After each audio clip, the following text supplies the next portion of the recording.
A divindade só pode ser compreendida por intermédio dos manifestantes divinos. Pergunta: qual a relação entre a realidade divina e os lugares em que se manifesta, ou os alvoreceres divinos? Resposta: saibamos que a realidade divina, ou seja, a substância da essência da unidade, é a absoluta santificação, a pura santidade. Noutros termos, é sagrada e excede a todo louvor. Os mais elevados atributos próprios dos vários graus da vida, com referência ao plano divino, não passam de ficção. É invisível essa realidade, incompreensível e inatingível, uma pura essência que não admite descrição, pois a essência divina abrange todas as coisas. Em verdade, o que abrange é maior que o abrangido. O circunscrito não pode conter aquilo que o circunscreve, nem compreender sua realidade. Por mais que a mente progrida, embora atinja o grau máximo da compreensão, alcance o limite de seus poderes de entendimento, verá apenas os sinais e atributos divinos manifestos no mundo da criação, e nada no mundo de Deus, pois a essência e os atributos do Senhor da unidade estão nas alturas da santidade, e por caminho algum pode a compreensão do homem aproximar-se deste estado. O caminho está fechado e a busca é proibida. A compreensão do homem, evidentemente, é uma qualidade de sua existência. O próprio homem é um sinal de Deus. Como pode uma simples qualidade do sinal envolver o Criador do sinal? Isto é, como pode o entendimento, que é uma qualidade da existência humana, compreender a Deus? A realidade divina, pois, está além de toda compreensão, está oculta das mentes de todos os homens. É absolutamente impossível ascender até aquele plano. Vemos que o ser inferior é incapaz de compreender a realidade do superior. Assim, a pedra, a terra, a árvore, por mais que evoluam, nunca hão de compreender a realidade do homem, nem imaginar suas faculdades de vista ou audição, ou seus outros sentidos, apesar de serem todos igualmente coisas criadas. Menos ainda poderá o homem, a criatura, abranger a realidade da pura essência do Criador.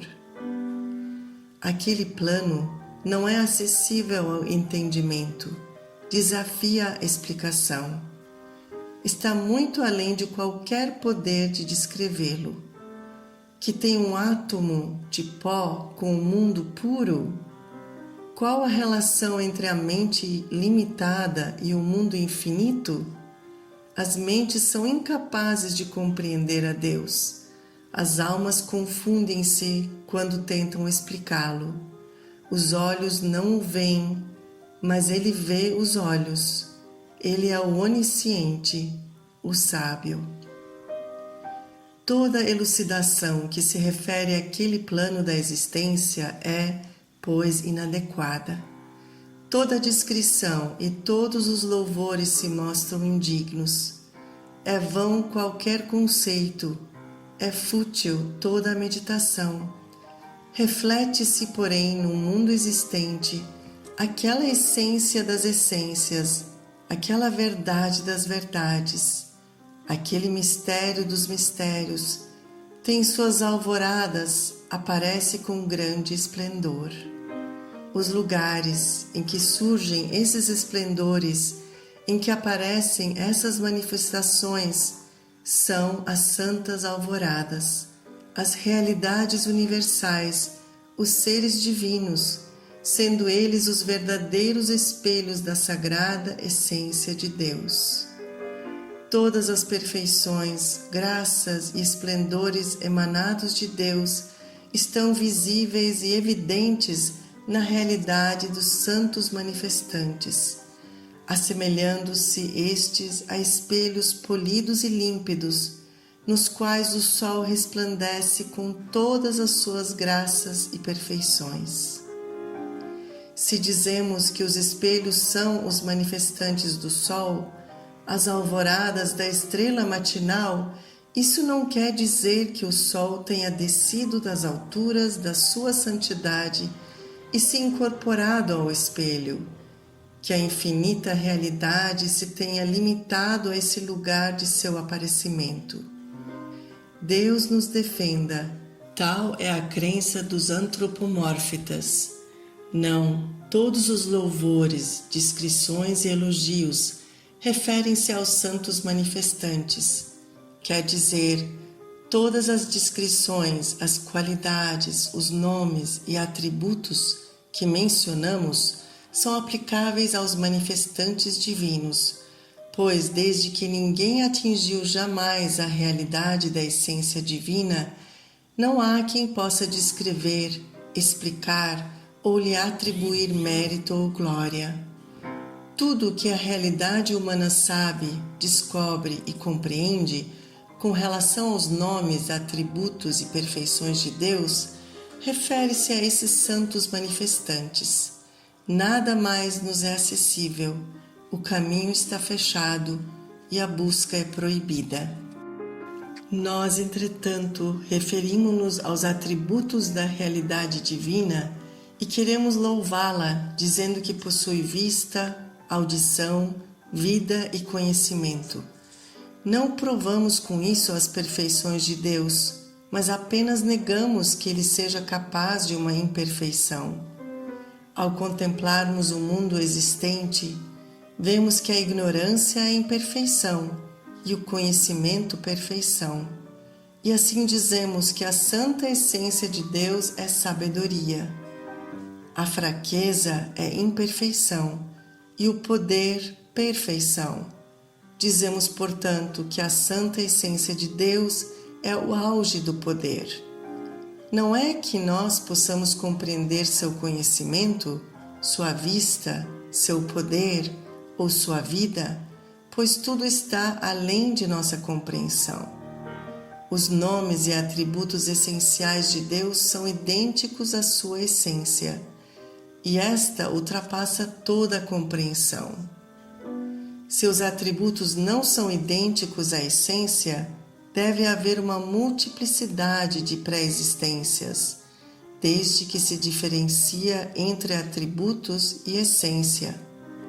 Já que a pré-existência é necessária, a sequência de pré-existências assim se tornaria infinita, o que seria claramente um erro. Por conseguinte, todos esses atributos, nomes, louvores e elogios são aplicáveis apenas a seus manifestantes. Fora disso, tudo o que imaginamos e supomos é pura fantasia, pois nenhum meio temos nós de compreender aquilo que é invisível e inacessível. É por isso que se diz: tudo o que tendes distinguido pela ilusão de vossa fantasia, em vossas sutis imagens mentais, é apenas uma criação igual a vós, e a vós mesmos voltará. Se quisermos imaginar a realidade divina, tal imagem, é óbvio, será a coisa abrangida, enquanto nós somos quem a abrangeu. E certamente quem circunscreve é maior que a coisa circunscrita. Assim é claro, é certo, que se imaginarmos uma essência divina fora dos santos manifestantes, será pura fantasia, pois qualquer outro caminho que leve para a essência da divindade é-nos vedado, e tudo o que nós imaginamos é apenas suposição. Reflitamos, pois, vários povos do mundo movem-se em volta de imaginações, têm por ídolos seus próprios pensamentos, suas próprias conjecturas. Eles não o percebem, pensam ser o que imaginam aquela realidade que está acima de toda compreensão e muito além de todas as descrições. Consideram-se a si próprios o povo da unidade e aos outros como idólatras, mas ao menos os ídolos têm existência mineral, enquanto os pensamentos e imaginações que o homem adora não passam de fantasmas, nem sequer tendo existência mineral. Sede, pois, advertidos, ó possuidores de percepção. Saibamos que os atributos perfeitos, o esplendor das graças divinas e as luzes da inspiração se acham visíveis e evidentes em todos os santos manifestantes, sendo, porém, que Cristo, o glorioso Verbo de Deus, e Bahá'u'lláh, o nome supremo, são manifestantes que ultrapassam a imaginação, pois possuem todas as perfeições dos manifestantes que vieram antes e ainda mais outras virtudes que tornam os manifestantes anteriores dependentes deles. Assim, todos os profetas de Israel foram centros de inspiração, como Cristo também o foi, mas que a diferença há entre a inspiração do Verbo de Deus e as revelações de Isaías, Jeremias e Elias. Reflitamos. A luz é a expressão das vibrações do éter, pelas quais são afetados os nervos dos olhos e disso resulta a vista. A luz da lâmpada, bem como a do sol, existe graças à vibração do éter. Mas que grande diferença entre a luz do sol e das estrelas e a luz da lâmpada. O espírito do homem manifesta-se, seja na condição embrionária, na infância ou na maturidade, tornando-se resplandecente ao atingir a perfeição. O espírito é um só, mas no estado embrionário faltam-lhe as faculdades da vista e da audição. Em seu amadurecimento e perfeição é que manifesta o máximo brilho e esplendor. Assim também a semente no começo forma folhas, e aqui o espírito vegetal aparece. Na condição do fruto, manifesta o mesmo espírito, isto é, o poder do crescimento atinge a maior perfeição, mas que diferença há entre o estado da folha e do fruto? Pois deste se originam 100.000 folhas, embora ambos fruto e folha cresçam e se desenvolvam graças ao mesmo espírito vegetal. Observamos a diferença entre as virtudes e perfeições de Cristo, os esplendores e brilho de Bahá'u'lláh e as virtudes dos profetas hebraicos como Ezequiel ou Samuel. Todos foram inspirados, mas há entre eles uma diferença infinita.